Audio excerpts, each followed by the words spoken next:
no nosso videocast, a gente vai conversar sobre a obra do Bjarke Ingels e sobre a sua sustentabilidade hedonista. Esse é um termo que ele usa bastante. Existem diversas palestras do Ingels disponíveis no YouTube. Inclusive, eu disponibilizei aqui para vocês uma que tem legenda em português. Seria muito legal se vocês assistissem.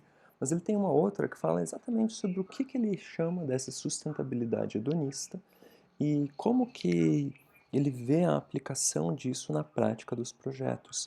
Essa é uma palestra que está com legendas apenas em inglês ou em espanhol. Se você se aventurar em algum dos idiomas, vale muito a pena da gente ver.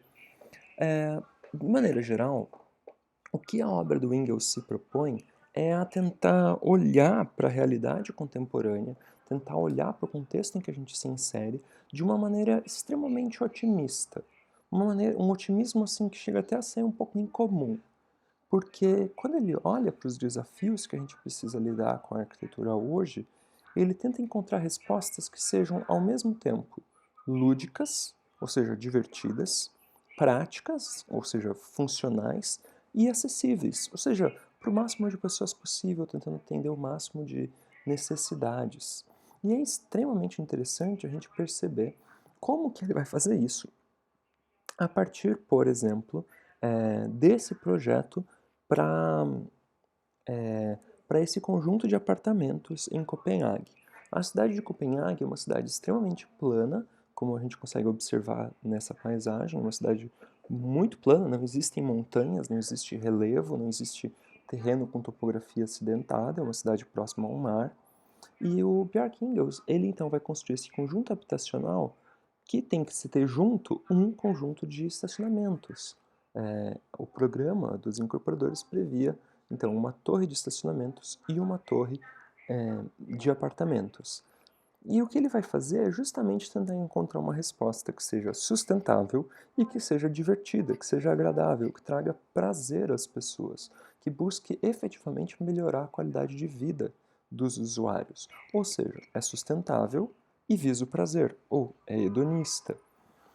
Então, eu vou tentar mostrar o projeto para vocês através dos esquemas dele, porque assim como o Koolhaas, o Ingels ele vai usar muito esses esquemas gráficos para a gente conseguir ajudar a gente a entender um pouco do processo de projeto dele.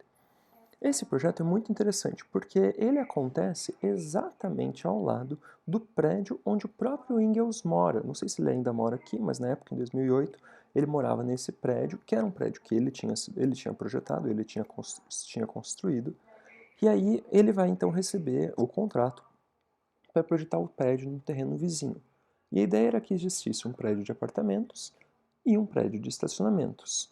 E o que o Ingels diz é o seguinte: e se eu consegui incorporar as duas coisas em um único edifício de tal modo que o meu prédio, ele então, ele acontece em relevo, em uma topografia, ele sobe por cima da base dos meus estacionamentos.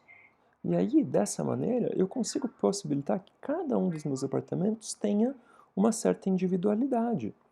Tenha, por exemplo, um jardim, tenha uma sacada ampla, tenha uma vista. Ou seja, como que eu consigo trazer características positivas da habitação coletiva e características positivas da habitação individual no mesmo prédio? Eu estou fazendo gestos com as minhas mãos, e é engraçado porque vocês não, obviamente não conseguem ver as minhas mãos. Mas eu queria que vocês conseguissem entender essa ideia. É como se ele tem que escolher entre casas ou apartamentos. E ele opta pelos dois.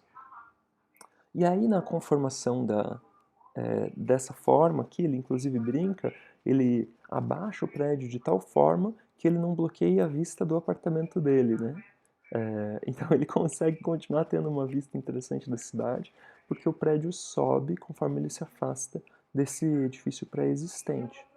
E o bloco de estacionamentos que está por baixo, ele vai subindo gradualmente de tal forma que os apartamentos, então, ganham essa individualidade.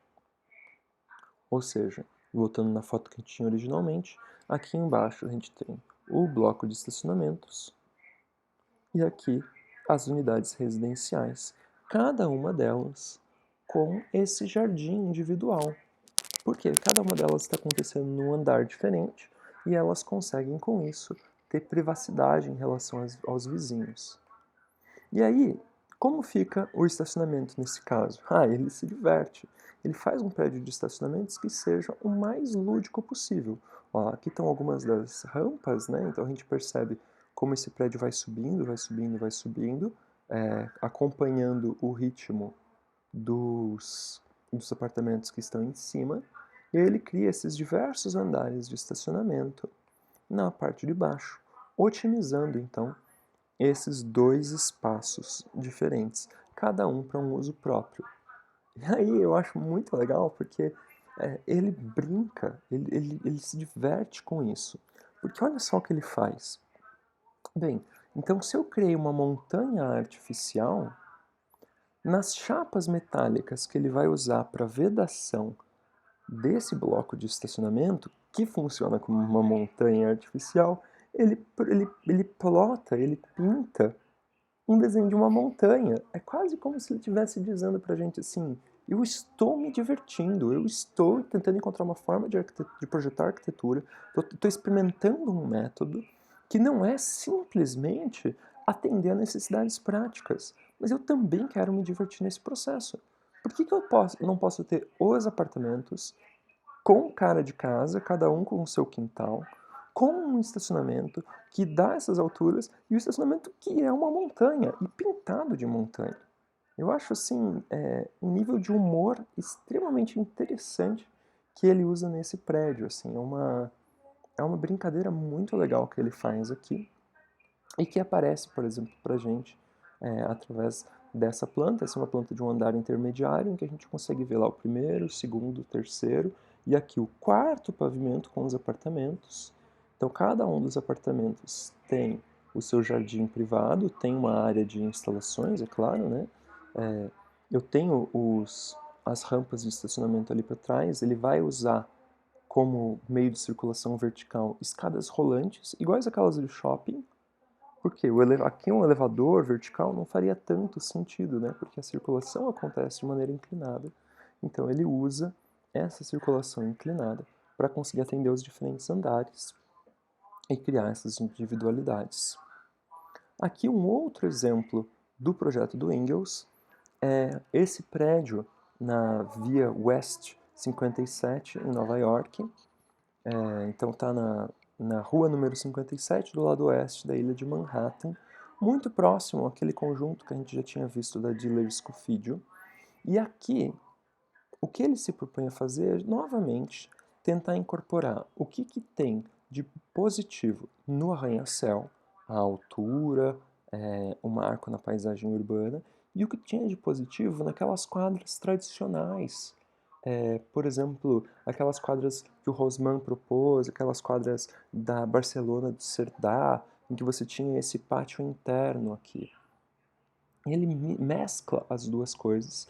Então, novamente, ele brinca: por que eu preciso escolher entre uma coisa e outra se eu posso ter as duas? E ao usar a altura do edifício, ele justamente, ele possibilita que essa parte aqui mais alta receba sempre insolação, porque a parte mais baixa não faz sombra. Ela é mais baixa, obviamente, né? Então ela garante a entrada de luz tanto nesse pátio quanto naqueles apartamentos que ficaram ali voltados para o pátio central. A conformação desse espaço acontece mais ou menos dessa maneira. Então a gente vê aqui também no andar intermediário esses apartamentos todos nesse primeiro nível aqui voltados para a área onde existe insolação. Então a gente tem um corredor de circulação aqui, nessa parte de sombra que não recebe sol direto, ele vai colocar algumas áreas de uso comum, eu já mostro para vocês. E aqui diversos apartamentos, então é um conjunto muito grande com vários apartamentos pequenos que recebe então insolação direta, que recebe então vista externa, né? Ou para o pátio central, ou para o lado de fora da rua, efetivamente. Ou seja, ele está aqui se propondo a trazer, mais uma vez, o melhor dos dois mundos. Ele está brincando com um prédio que se propõe a ser sustentável, que se propõe a ser eficiente, que se propõe a ser prático, acessível, mas que também é lúdico, que também tem como objetivo aí incentivar ou enriquecer a qualidade de vida das pessoas. Numa foto de drone, olhando de cima, né, a gente consegue ter a foto distorce um pouco, mas a gente consegue ter um pouco a ideia de como essa altura do edifício se conforma ali mais para esse nível, permitindo a entrada lá para baixo. E aí não existe tanta incidência de sombra nesse pátio ou nos apartamentos, porque esse lado do prédio já está mais baixo. Olha só que legal, aqui a gente olhando o pátio por dentro, a gente consegue ver bem essa relação entre as alturas. Mais uma vez, ele vai criar uma forma completamente nova, algo bem diferente, e enriquecido, valorizado por esse pátio central. Ele cria uma ambiência urbana, ele cria um sentido de vila, quase assim, né, podemos dizer, no centro de Manhattan, numa das áreas centrais de uma das maiores cidades do mundo. Aqui, a vista de um desses apartamentos possibilita que a gente que a gente entenda um pouco do que ele está criando aqui. Esses apartamentos, essas janelas aqui voltadas para o espaço mais interno totalmente, né, que não recebem insolação direta, vão ser áreas como essas áreas de uso público, essas áreas, salões de festa, salões de jogos, que atendem a toda essa comunidade das centenas de unidades de apartamento que vivem aqui. E esse é um dos quartos, um dos apartamentos, uma das kitnets, que ele projeta nesse conjunto. Olha que interessante essa vista do jardim interno. Ou seja, eu tenho a praticidade de estar no centro da cidade e todas as vantagens que isso me traz em termos de redução de tempo de transporte, em termos de gastar menos combustível para deslocamento e tudo mais, e em otimizar uma infraestrutura urbana que já existe. E eu somo a isso as qualidades de se viver no subúrbio, as qualidades de se viver numa vila, numa região mais afastada. Percebe essa brincadeira que ele faz aí? Então, interligando essas duas dimensões diferentes.